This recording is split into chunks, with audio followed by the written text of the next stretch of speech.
target therapy is the lung or the patient respiratory system. And performance of aerosol system is evaluated by the emitted dose, that is the amount of drug exiting the aerosol system. And the second most important thing is the fine particle fraction, that is the mass of particles below a cutoff diameter, and this is very important for the drug delivery. So as you know, the mechanism of particle deposition in the aerosol system is either it's by impaction whenever the aerosol hits an obstruction in the line of movement, or by sedimentation whenever the weight of the aerosol particles become heavier, it sediments in the air system. And third is by the Brownian motion, with the small particles they reach the distal airways. So here you can see in the nose and mouth, the particles of 10 or more than 15 nanometer are deposited, and 5 to 10 micron aerosol particles go up to the first to 6 generations, and smaller particles of 1 to 5 micrometer goes up to last 5th to 6th generation at the targeted place. So why nebulized route? So as you know that pulmonary disease is extensive study for the diagnosis and treatment of pulmonary and extrapulmonary disease, such as asthma, tuberculosis, emphysema and bronchitis.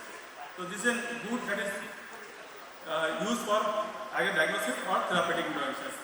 And the use of nebulized aerosolized inhalation drug administration in medical practice is well known since long. If you say ancient times, we used to smoke hookah.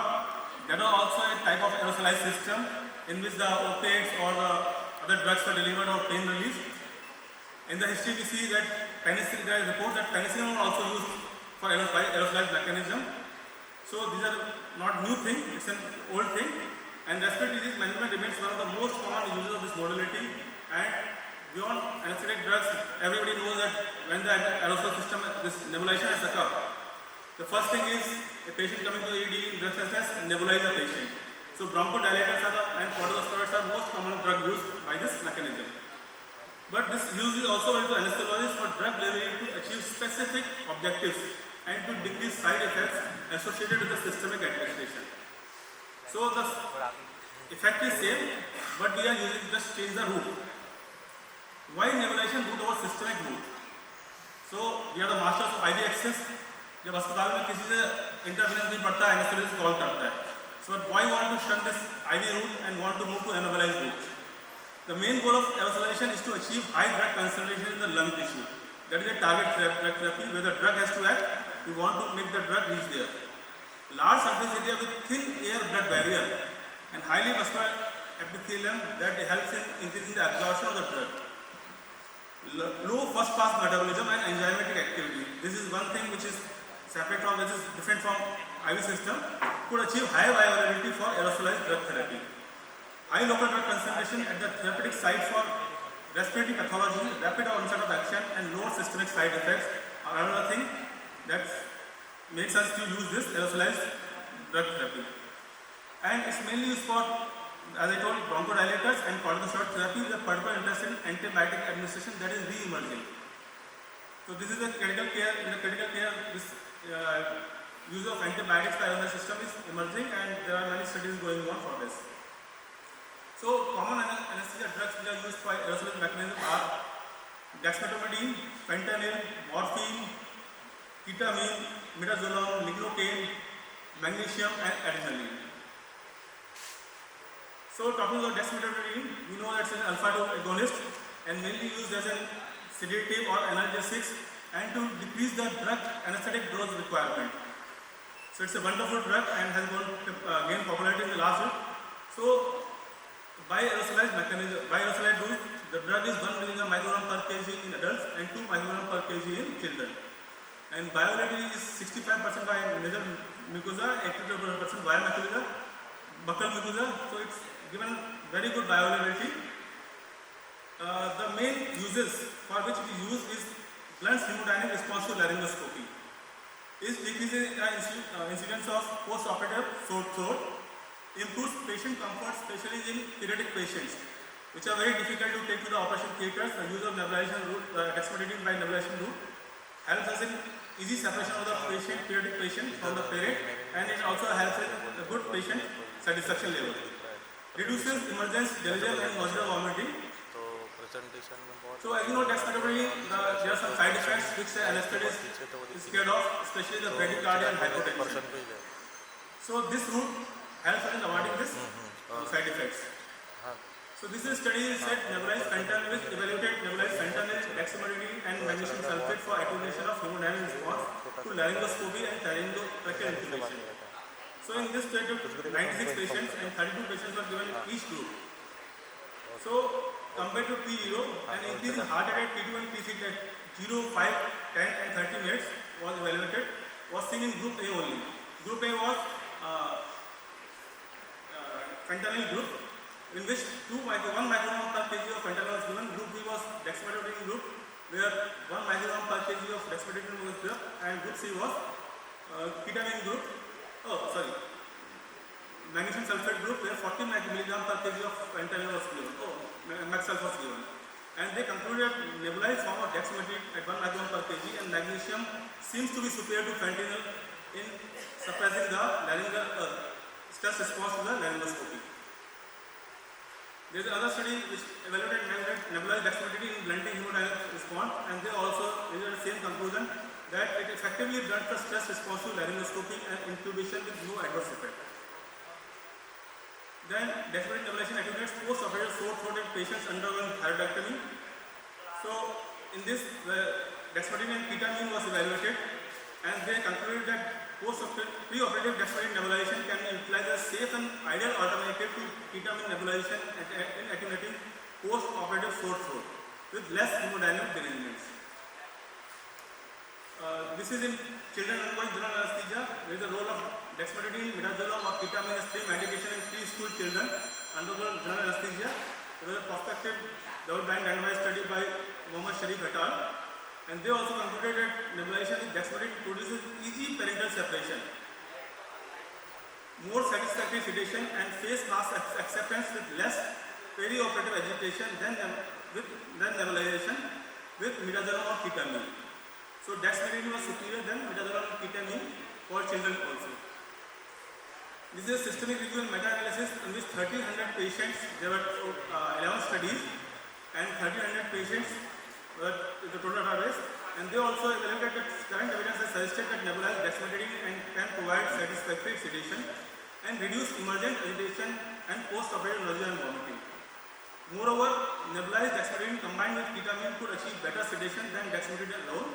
However, further research is required to determine the optimal dosage and the optimal drug combination for inhaled dexamethasone.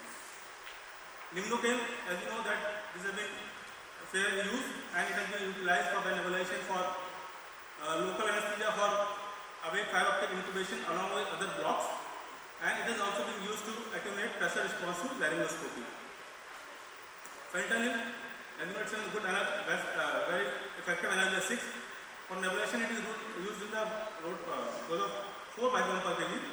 I have already mentioned it, and it is also used to attenuate pressure response to laryngoscopy, and along with other drugs, ketamine, and it is also used as an effective analgesic. It is also used to suppress cough and improve perception of breathing. It was utilized by many COVID times when there was breathlessness and patient has distress breathing. So the nebulization with fentanyl was supposed to comfort the patient and improve the sensation of breathing. So this is nebulized fentanyl acute pain systemic review by Joshua P. Thompson et al. And they concluded that evidence suggests that nebulized fentanyl is as effective as IV opioids. The efficacy is same. In the treatment of acute pain, there are relatively few side effects. However, question remains about the extemporaneous preparation of fentanyl nebulized solution, the variation in delivery with the various nebulization devices, and ensuring consistent drug delivery to distal areas in the clinical setting. So, as I told you that the two parameters for aerosol therapy, the drug delivery and the fraction of the small particles, that is dependent upon the nebulization system which we are using. So another study for nebulized fentanyl for post-operative pain relief, a prospective double-blind controlled study, and in this they studied that 4 microgram nebulization with 4 microgram per kg of fentanyl has a delayed effect, but with a delayed duration also, as compared to 2 microgram IV fentanyl, in which the duration of action was around 30 minutes, and here it was 90 minutes. Another anesthetic glide drug ketamine. It's also used as adjunct to analgesic therapy along with dexamethasone and fentanyl as analgesic therapy in palliative care. It is also used for refractory asthma. To decrease the severity of post-operative sore throat, and dose is 0.4 microgram per kg for nebulization.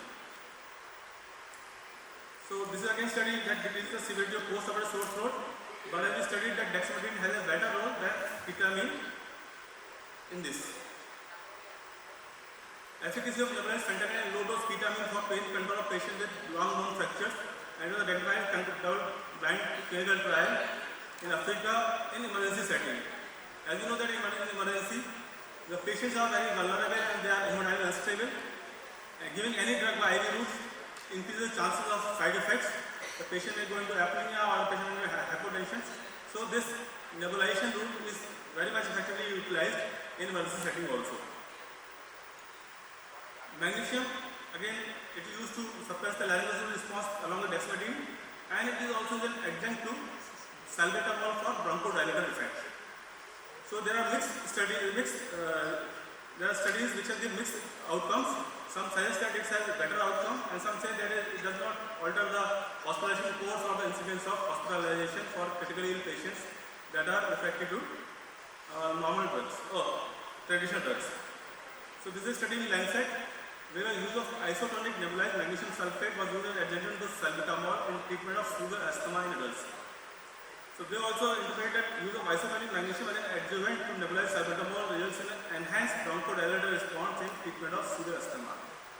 So magnesium sulfate and ketamine that can be used as adjunct in the nebulized form to the bronchodilator and corticosteroid therapy for bronchospasm.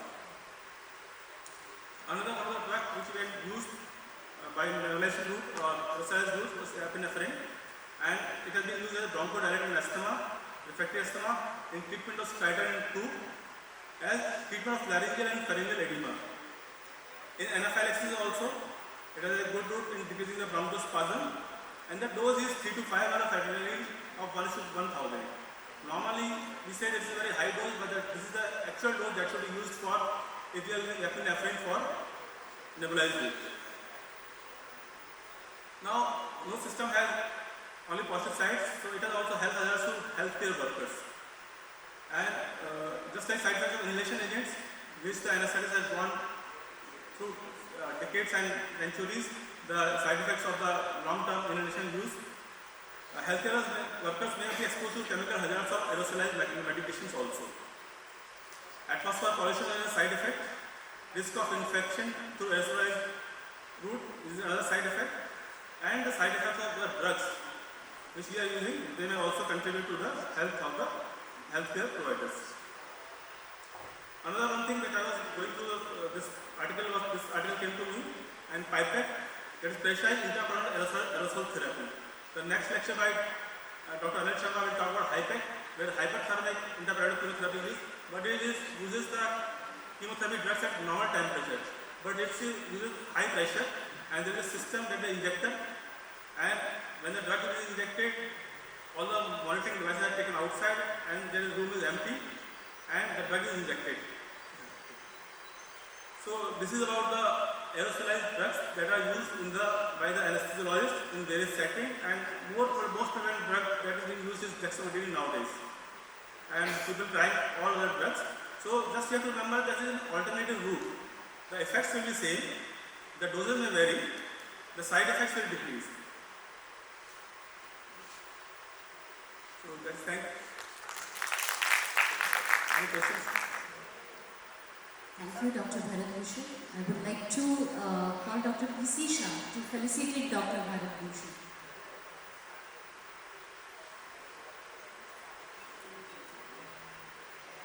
I hope I have not exceeded my time. Yes, sir. You are ahead of time. Excuse me, sir.